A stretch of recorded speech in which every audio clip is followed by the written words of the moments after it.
कुछ तारीखें इतिहास बन जाती हैं।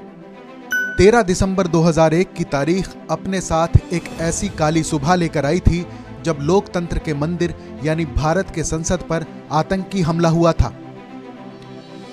45 मिनट से भी कम वक्त में 5 आतंकवादियों ने देश की संसद पर हमला करके लोकतंत्र के इस मंदिर को घायल कर दिया था।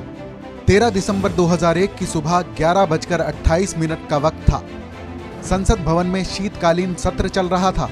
विपक्ष के हंगामे के बीच दोनों सदनों की कार्रवाई 40 मिनट के लिए स्थगित कर दी गई थी।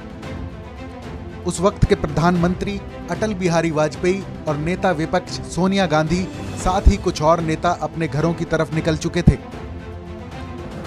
गृह मंत्री लाल कृष्ण आडवाणी, कई मंत्री और करीब 200 सांसद संसद भवन में ही मौजूद थे। 11:29 पर संसद भवन के गेट नंबर 11 के अंदर तत्कालीन उपराष्ट्रपति कृष्णकांत की 4 गाड़ियों का काफिला उनके इंतजार में खड़ा था।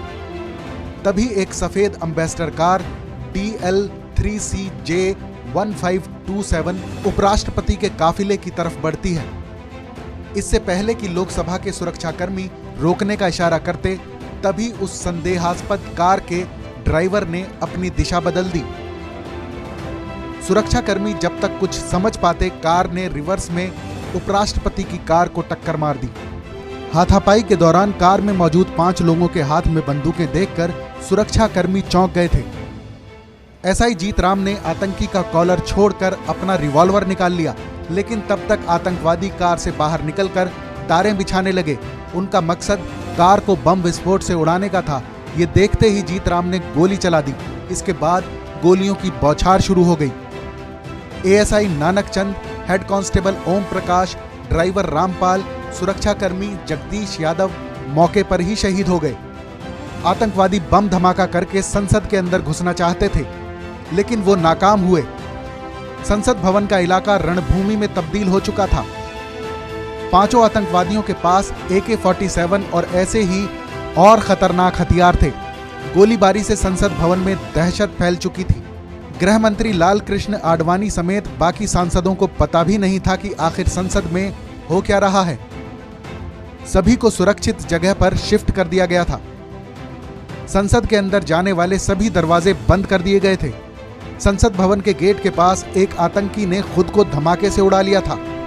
बाकी आतंकी सुरक्षा कर्मियों पर हमला कर रहे थे। इसी बीच संसद के सुरक्षा कर्मियों ने 3 और आतंकवादियों को ढेर कर दिया था। फिर आखिर में बचा एक आतंकी गेट नंबर 5 से भागकर संसद भवन के अंदर दाखिल होने की कोशिश करता है, लेकिन उसे भी सुरक्षा बलों ने मौके पर ही मार दिया। आतंकी संगठन जैश-ए-मोहम्मद के इस हमले में हमारे 8 सुरक्षाकर्मी और संसद के एक कर्मचारी शहीद हुए थे।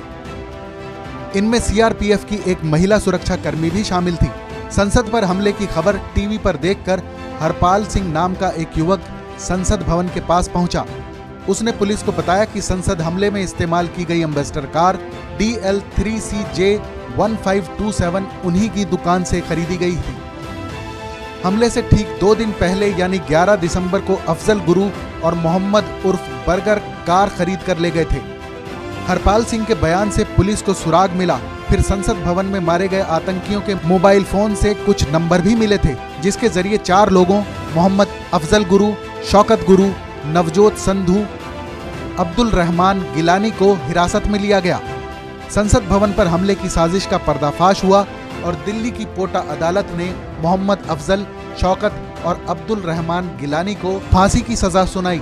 अफशा उर्फ नवजोत संधू को 5 साल जेल की सजा हुई। अब्दुल रहमान गिलानी को सुप्रीम कोर्ट ने साल 2005 में सबूतों के अभाव में बरी कर दिया था। पिछले साल गिलानी की दिल का दौरा पड़ने से मौत हुई थी। शौकत की फांसी की सजा को 10 साल कैद में तब्दील कर दिया गया था और अफजल गुरु को देश की सुप्रीम कोर्ट ने फांसी की सजा सुनाई थी। अफजल ने कई दया याचिका लगाई, लेकिन वो सभी खारिज कर दी गईं। 9 फरवरी 2013 को तिहाड़ जेल में अफजल गुरु को फांसी दे दी गई थी। इस खबर पर अपनी राय कमेंट सेक्शन में जरूर शेयर करें। देश और दुनिया की तमाम बड़ी खबरों के लिए सब्सक्राइब करें TV9 भारतवर्ष।